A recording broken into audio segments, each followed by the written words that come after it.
Hi, everybody. Welcome back. Happy Friday. Thank you for joining us again for ADU1's weekly webinars, as well as continuing our City Spotlight series. This week, we will be doing the City Spotlight on Palmdale, California. We've been getting a lot of requests for Palmdale, so it was perfect timing to do the webinar on Palmdale today. So I'm Helen. I am with One Structural Inc. Our trade names are ADU1, Retrofit 1, and Balcony 1.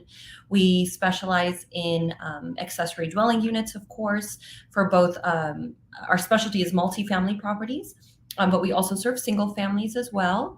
We also do seismic retrofitting for apartment buildings and single family, which is also known as brace and bolting, earthquake brace and bolting. And then we also now specialize in, oh, you guys can't see my pen, but I was pointing at Balcony One's logo. We do balcony inspections and repairs per SB 326 and SB 721, which is for condos and apartment buildings with 3 or more units that now have to get their exterior elevated elements inspected every cycling period. So stick around at the end and I will briefly do a segment on the balcony inspections so you kind of know what to expect and what we can provide as well. There should be a chat room, I think on your right. Feel free to type in any questions if I don't answer them during the webinar, and I will check periodically or I will see it after I'm done sharing my screen. So without further ado, I'm going to share my screen and pull up the direct ordinance from Palmdale's website. That way, in case you guys ever need to reference it later, you can reference the same exact ordinance that I am sharing. I will go ahead and enlarge my screen. That might be better. There we go. Hopefully you can see this. So again, this is for Palmdale, California. It does say kind of stamped in the background proposed, but this was adopted already. So it did become an ordinance. This is what they proposed and they adopted it. So as always, I will get into the rules for both single family dwellings and multifamily and explain them. Even if your property is not in Palmdale, please stick around. Most of these rules, if not all, still apply no matter where you are because every single city or county takes from the state law. So the state law created and amended all of the ADU rules as well as added a bunch for the multifamily properties in 2020. So these are all fairly new. And then all of the cities and counties, if needed, adopted their own. There might be slight variations between city to city. Anything that stands out specific to Palmdale, I will point out. However, most of it applies to everybody's city. So alrighty, as always, so we're going to jump in. As always, for most cities and including Palmdale, the ADU is permitted in any lot that allows residential homes. Sometimes they will allow mixed use as well, as long as there are still residential dwelling units on the property. For attached ADUs, I guess I'll just give a background regarding attached and detached because it may not explain it here. There are 2, maybe 3, I guess like a subtype of styles or configurations of ADUs that you can do. For single family homes, you can do what's called attached ADUs and detached ADUs. For single family homes, I guess that's where the subtype comes in. Under the attached configuration, you can either, just as the name says, or as the name implies, your ADU can be attached to the home of one of 2 ways. It can be a conversion. So if you have an attached garage, you can convert it into a dwelling unit, which is now going to be, attached to the structure, as always it was. And that can be your ADU. Or for single family homes, the difference between this and multifamily, and this goes for all across California, you can also build new construction and attach it to the structure of the house. There are size limitations when you do it that way. However, that is still an option. So if you want to keep your garage, but let's say whether you have the space or not, the yard space, let's say your yard space is limited, you can just build it attached, typically to the rear of the property. So those are what single family homes can do under attached conversions or new construction that's attached. For multifamily properties, attached only means internal conversions. We get this question a lot. It does cause a lot of confusion, but you cannot change the exterior of your multifamily dwelling, your apartment building. You can't build new construction and attach to it. You can't expand the building itself. You can't build anything out. You can't do that. It can only be an internal conversion as far as multifamily properties go. When it comes to the detached configurations, this, I guess, is pretty much the same for both single family and multifamily. Detached can either be conversions of detached structures, such as garages or carports, or a legally permitted large shed or storage room, something like that. But detached, of course, means it's away from the main house or building. So you can either convert them as is. If your city allows, you can build on top of them. That's permitted for both multifamily and single family if the city allows a second story ADU. Or detached can just mean all new construction, ground up construction, if space permitting, of course, if you have a yard or extra space on the lot, or especially for multifamily properties, if you have a parking lot of any spots, uncovered parking spots, or even if you have detached garages or carports that you just want to demo and build a new structure, you are permitted to do that. So I will jump back in to sizing. You have in Palmdale a 1,000 square foot maximum for attached ADUs. And it looks like this is discussing for both single family and multifamily, 1,000 square foot for attached.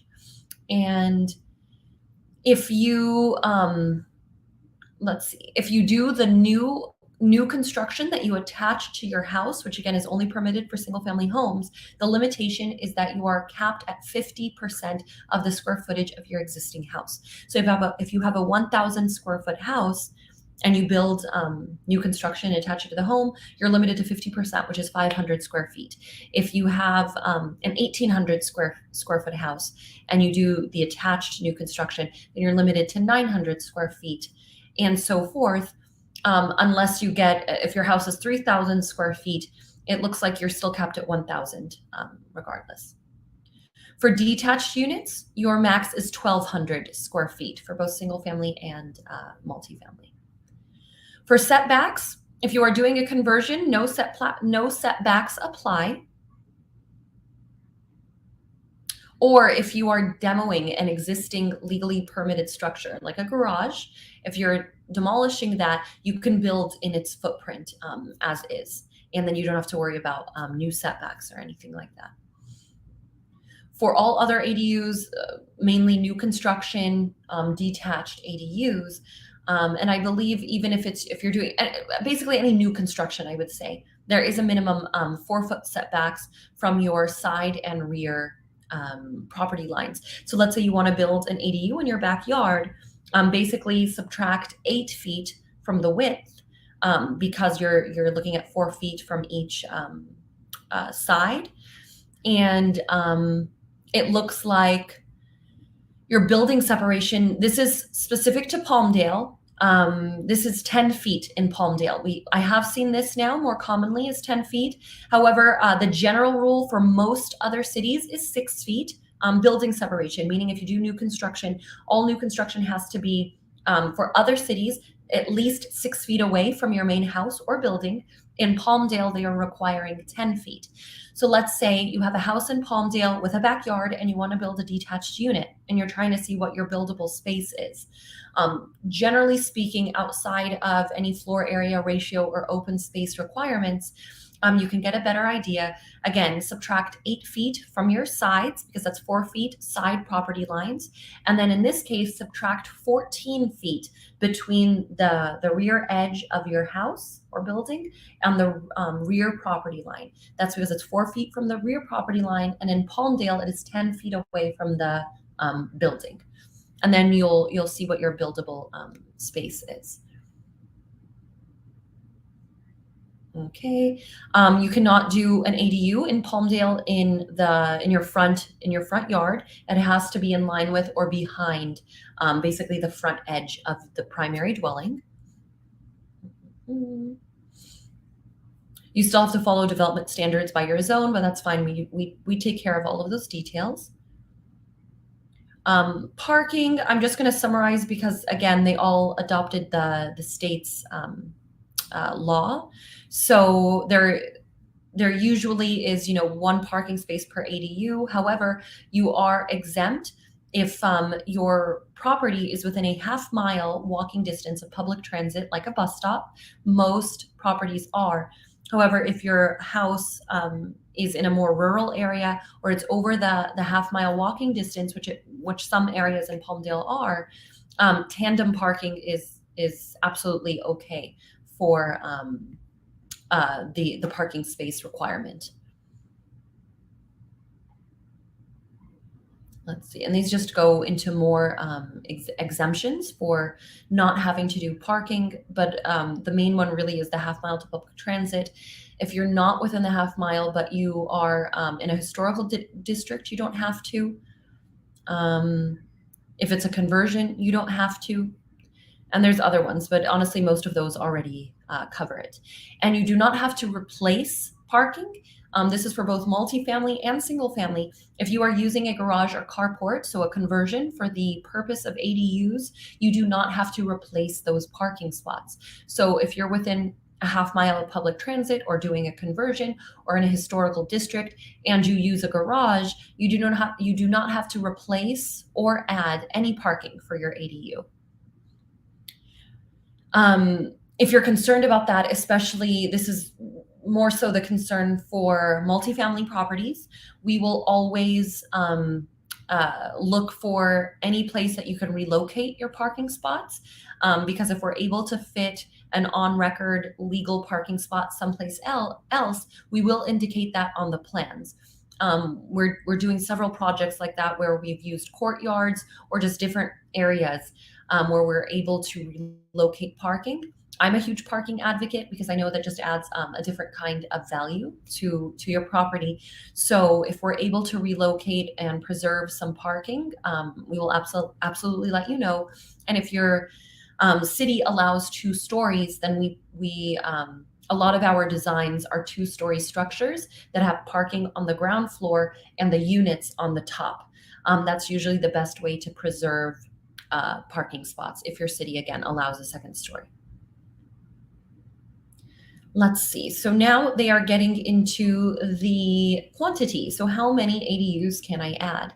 For single family homes, you can, and sorry if I'm all over the place, I'm just speaking right now general terms because in this case, it's all the same throughout California.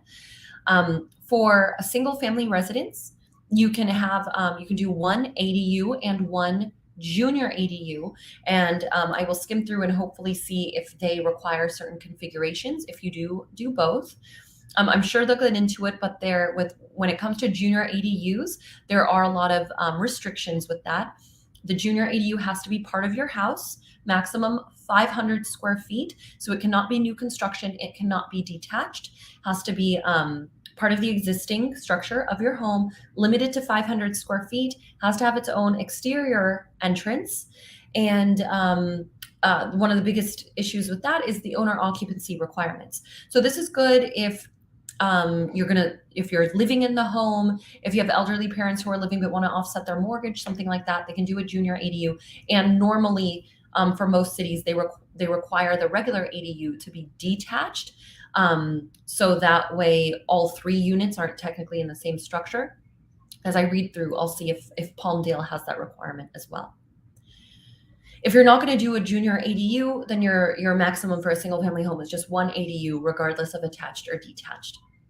For multifamily buildings, these are in terms of quantity, these are the biggest differences between multifamily and single family.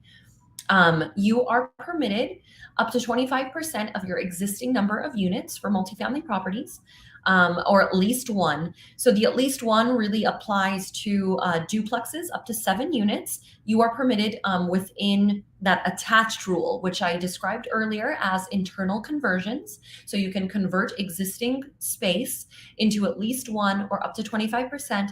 The up to 25% really kicks in after 8 units and above. So 8, 9, 10, 11 units, you can do 2. So you can convert existing space into 2 units.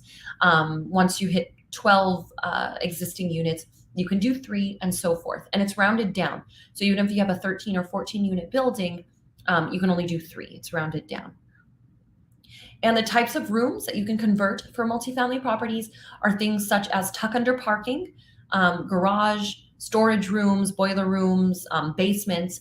But of course, keep in mind the minimum ceiling height for most codes are 7.5 feet for dwelling space. I don't think Palmdale has a different one. I can always check, but safe rule of thumb is 7.5. And when we're designing, I mean, if that's all we're working with, great. And if you don't mind, but normally, usually 8 is kind of more of a sweet spot, but 7.5 is still fine. Let's see. As far as detached goes, so again, for single family homes, it does not matter. You're still only permitted 1 ADU, whether it's attached or detached. For multifamily homes, which is nice. Sometimes these are the key words to look for. So right here, part I, that it ends with and. So keep this in mind for any other cities. If you're looking up its ordinance, sometimes instead of and, it will say or. So in this case, it says and. So that means you can do that 25% rule for your internal conversions and up to 2 detached ADUs. So you can convert existing space like tuck under parking, garages, storage rooms within the main building, and also do up to 2 detached ADUs, of course, space permitting on the lot or land, conforming to all setbacks, building separation, and so forth. And it looks like in this case, I may have thought that their earlier descriptions were for both, but no, it's saying that the maximum square footage for a detached ADU for multifamily is 800 square feet each, which is fine. That can be a beautiful 2-2. So as I was saying, always look for this word in between, because most ordinances are set up this way, between the internal conversion allowances and then they're detached. If it says or, that means you can only pick one type of configurations. I think it was whichever city I was doing last week also had a restriction. If you did do both, they would allow both, but there was a cap on how many then you could do if you were using both configurations. Whichever city I did last week, I already forgot, but that one was the only one that I've seen have that type of rule. Most have been doing or, which is kind of crazy. And this one, though, luckily in Palmdale, you can do both for multifamily properties. Let's see. Utilities. That's fine. We all have that. Okay, here's the second story. So let's see what Palmdale allows. So,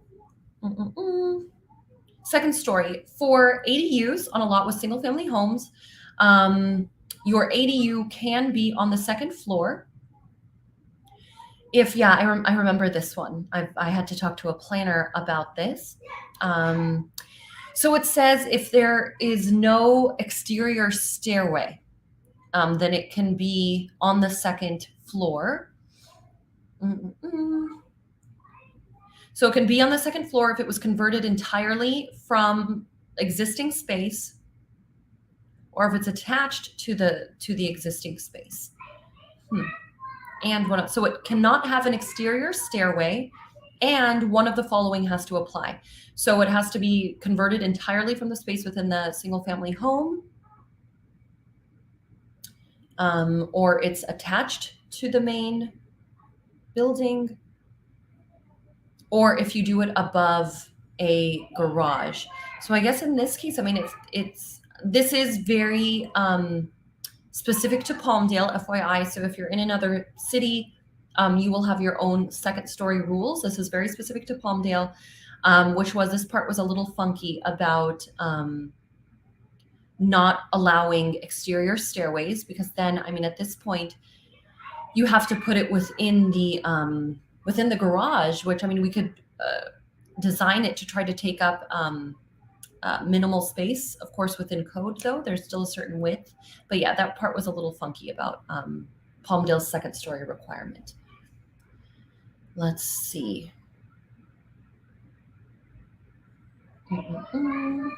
Other than that, I believe, I guess sizing. This isn't referring to sizing, but normally the minimum is 150 square feet. Some cities require 220 square feet as the minimum. This is across the board for all of California. The 150 to 220 are your minimums. And let's see. And then I already explained the junior ADU rules, owner occupancy, and junior ADUs are not permitted on multifamily across all of California. They're only allowed on single family dwellings, have to have owner occupancy, 500 square foot maximum.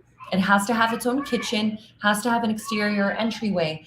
And one thing, it technically does not have to have its own bathroom. It can share a bathroom with the rest of the house, which means you would have to have access internally as well.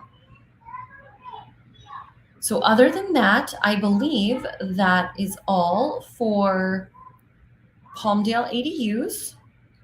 Yeah, so that's all as far as the single family homes and multifamily for Palmdale.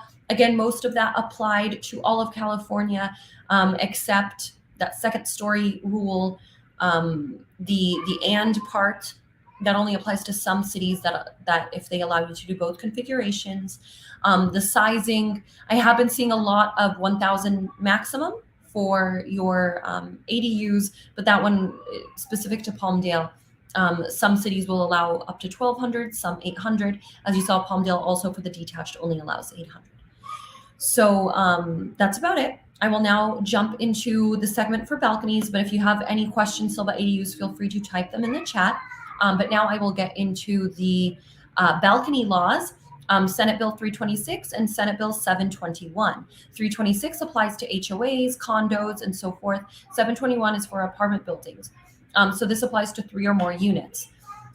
Basically, you have to have all of your exterior elevated elements inspected every 6 years, and this was passed in 2019. However, there are some communities getting notices with earlier deadlines to do their inspections. And now that the law is passed, if you are aware of any visual damage that you can see, cracks, water damage, pooling of water or anything like that, it's highly advised due to liability purposes to at least get those inspected right away. So exterior elevated elements include things like balconies, decks, walkways, catwalks, stairways, handrails as well. So you have to get all of those inspected. And depending on the findings, you have to get those repaired as well if there are any safety issues. So if they're, depending on the severity of the issue, there's a different timeline for getting that repaired. How our process works, we do an element count, we view the property, we let you know how many of everything you have. For SB 326 condos, you have to have a 95% certainty of all of your elements. For SB 721 apartment buildings, only 15% of each element has to get inspected. So we would let you know what 15% of X amount of each element is, and that's what at least our proposal would look like. It'll include the report. We prepare for you a very thorough report, and we do a visual and minimally invasive inspection for all of the decks and balconies or stairways that we're testing. So that's basically that's basically it for the I guess general summary of the balcony Senate bills. So give us a call if you need an ADU proposal. We still, of course, always still do seismic retrofitting and can combine your ADU with the seismic retrofitting at the same time. Even if you already did the retrofitting, that's fine. We can design, if you have columns or moment frames or anything, we can just design that in the wall of the ADU. And then at the same time, we have a division strictly focusing on our balcony inspections and reports and repairs too.